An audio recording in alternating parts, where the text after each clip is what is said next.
Welcome to the unofficial patch notes for War Thunder on the 26th of April 2017, provided by Mike 10D over on the War Thunder Reddit. So if you want to see his actual post and go through it on your own, there's not much here, but if you wanted to, I'm going to leave a link in the description.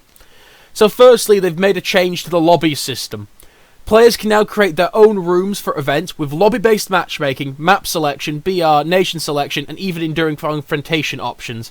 This is really good because it allows people to create historical events in the custom games quite accurately.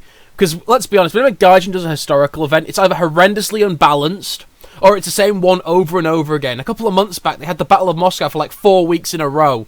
And, like, sure, I want to fly out my early BF-109s once in a while, but I don't want to do it every single fucking weekend.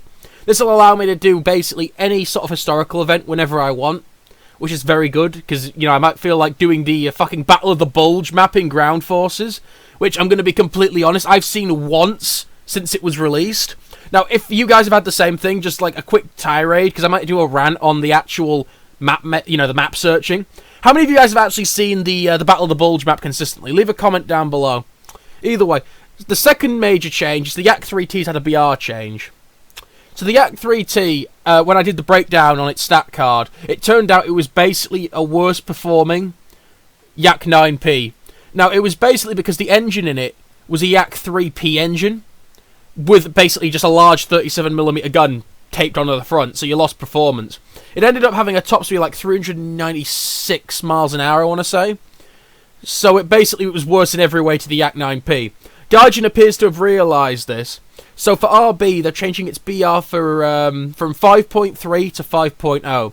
So now it's on a more even playing field with the Yak 9P, and I could probably recommend it just for the experience bonus from the premium. But it's still just another Yak variant, so unless you're a diehard collector, it's not really in your field of expertise and worth getting. There's been one other change, and that's been to the dev server, so this may or may not be implemented. Tracks on tanks have a maximum thickness of 50mm of effective armour, no matter what angle, what thickness of the track, no matter anything. I think this is being implemented, and Mike 10D has got the same conclusion, to stop shots being soaked by shells. Like, for example, when you shoot the KV-2 shell, and you, like, hit the track of a tank, and it's like, oh, that's all it's damaged. It's like, oh, alright, and well, fuck, now I've got, like, a 20-second reload. Or in actuality, if you fired a shell with that caliber at that thing, it would overpen and then overpen again, and then the whole fucking tank would just explode.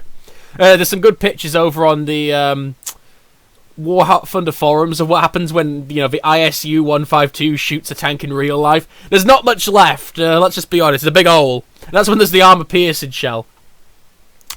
So that's a good change, hopefully it is implemented, because it'll mean derp guns are both more effective.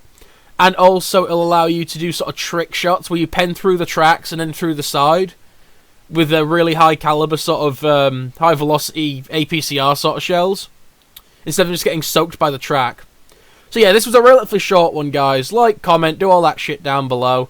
Keep on gaming, and have a good one.